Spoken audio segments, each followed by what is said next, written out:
Hi, my name's Trevor. I'm with SWAT Maps. Today I'm going to show you how to install your SWAT box onto your mapping vehicle, and today I will be installing it on our SWAT super truck.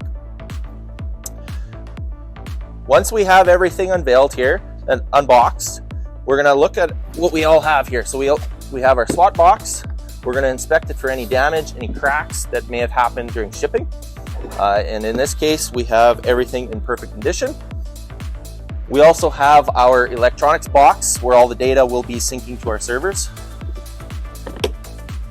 We have our power adapter that will power up our electronics box. We have 2 sets of Ethernet cables that will plug between the SWAT box and the electronics box. So one will be mounted to the mapping vehicle and one will be your spare. We also include a USB extender as a spare part. This is actually inside the sensor enclosure here. So what I'm going to do is I'm going to put all this away in the back of the truck so it's out of our way while we install the SWAT box to the truck. We also have our shock absorbers here, which will help when going through the field to make sure that the SWAT box isn't slamming down towards the ground and it has a nice, easy, smooth flow of motion while traveling through the field. We also have our anti-rattle hitch clamp here, so that way it will take out any slack between the hitch and the T-bar. We've got our SWAT box arms. We've got bolts, 4 bolts here. They're the shorter bolts to line up and mount the SWAT box to the arms for the SWAT box. We have 8 longer bolts here that will connect the arms to the T-bar using our mounting plates here to the T-bar. So let's get started. First things first, we're going to want to use our anti-rattle hitch clamp. We're going to open it up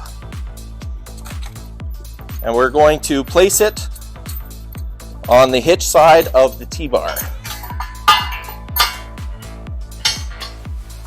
I'm going to pull out my hitch pin, place it on the bumper, and I'm going to install the T-bar into my hitch.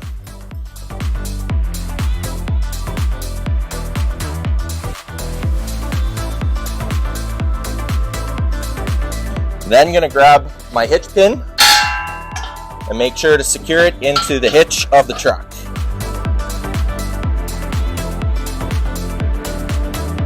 Next, I'm going to tighten up our anti-rattle hitch clamp. Everything on our SWAT box here will require a 3/4 inch wrench and a 3/4 inch ratchet or impact.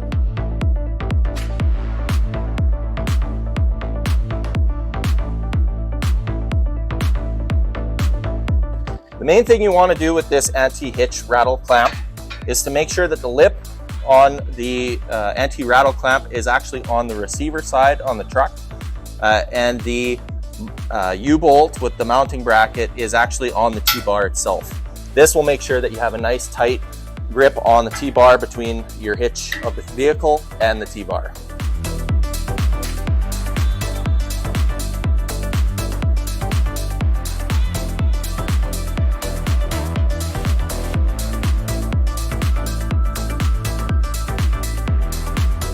All right, so the next stage that we're going to move into here is mounting our arms onto the T-bar. First thing we're going to do is we're going to pull our pin here to release the swinging arm or the mounting arm of our bracket here so that we can have our 90-degree angle. The main thing when we're installing these arms is we want to make sure that we're approximately 1 foot 30 centimeters off the ground and try and get it as parallel to the ground as possible. It doesn't need to be perfectly parallel, but as close as possible. Next, we're going to grab our bolts here, and we're going to put 2 of them in on approximately how high we think it's going to be.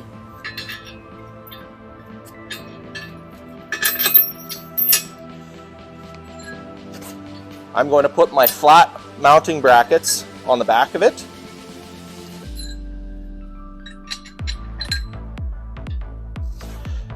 I'm going to lift my arm up onto the T-bar. Next, we're going to put a flat washer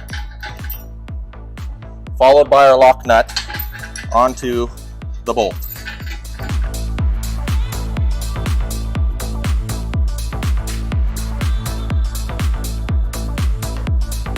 Next, we're going to grab our second set of bolts, and we're going to lift up our T-bar here so that our bolts are flush with the T-bar, and insert them as close to the T-bar again on the bottom side that will go into our flat plate on the back. Then grab a flat washer and a lock nut and bolt the arm on.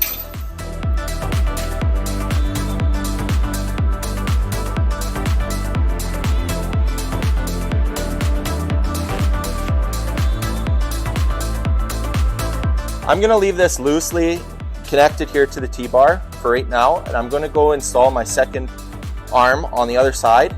This way we can adjust it for the actual width of the SWAT box while maintaining the center of the T-bar between the SWAT box.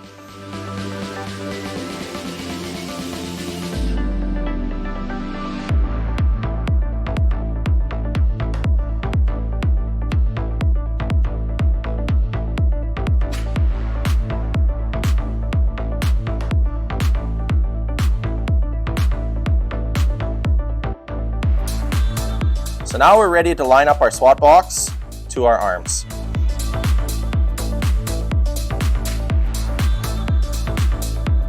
One trick that I use here is I will install the SWAT box flat on its side here and line it up to the arms to try and line myself up properly.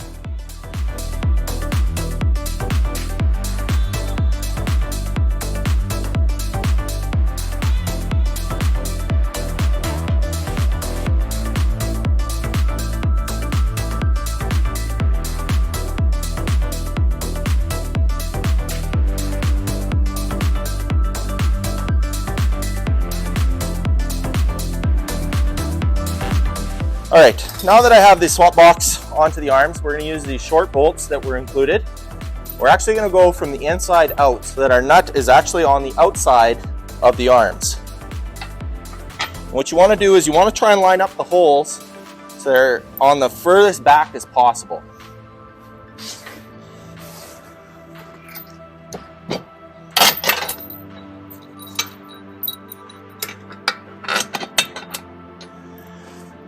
I'll then use my flat washer and the lock nut. I'll just loosely put them on.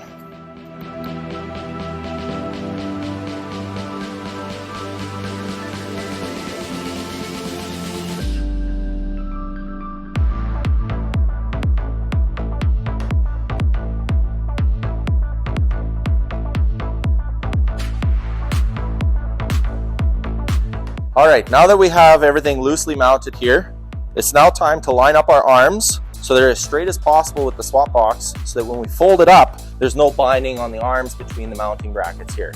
So you want to make sure that you're as center as possible to the truck. So I will use the GPS puck here on the top of the SWAT box and line it up as close as I can with the hitch receiver.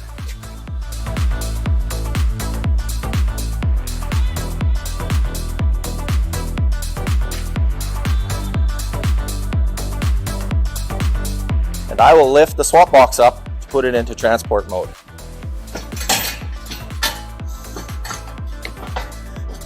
I'll then grab one of my pins that I just pulled out and I will lock it into place.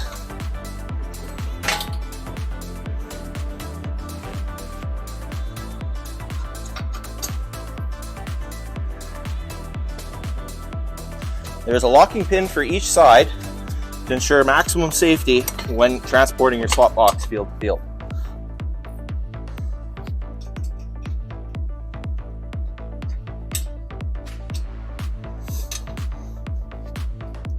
Next, what I'm going to do is I'm going to tighten up the bolts on our mounting brackets here, as well as the SWAT box.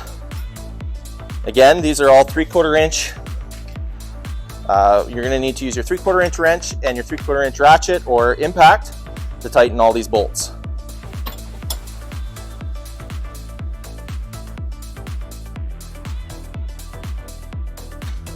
So when tightening up these mounting brackets to the T-bar, you want to make sure that you start with the top so that you pull the SWAT box back in so the plate is actually flush with the T-bar.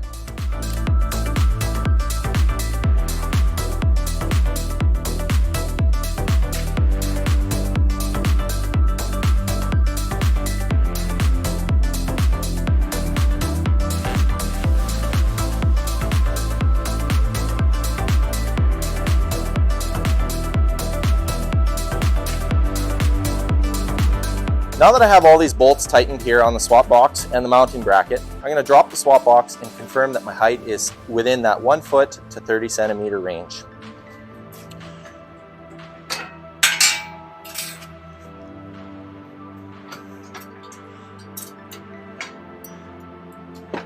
When dropping it, I like to put my body up against it so I have a little bit of pressure.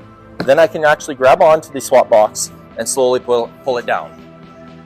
Here our straps will catch it, so you don't have to fight with it when putting in your shock absorbers.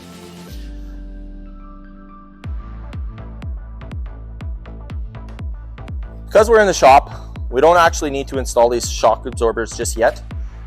That will be in our next training video on setting up for SWAT mapping. So I'm just going to put them in the box of the truck. Next, we need to run our Ethernet cable from inside the cab to the back of the SWAT box.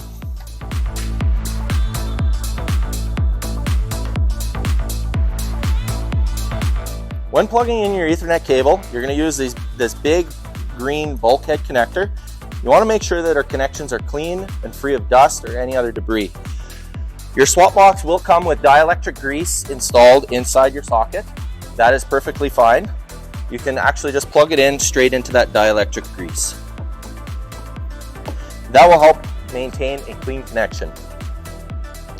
Next, you want to make sure that you don't have enough slop here, or less slop here.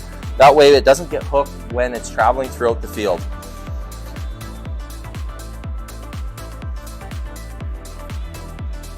So we've run our cable all the way through our SWAT Super Truck here, which will come equipped if you order a SWAT Super Truck. We've run it right across the box bed here, down underneath the cab, and where we've drilled a hole to get into the cab. From there, this will install into our electronics box as well as the power cable that will plug into your 12-volt power. So now that my SWAT box is completely installed, I'm going to put it up into transport mode, and be cautious when loading this into transport mode that you don't get the Ethernet cable pinched between the mounting point here on the L bracket.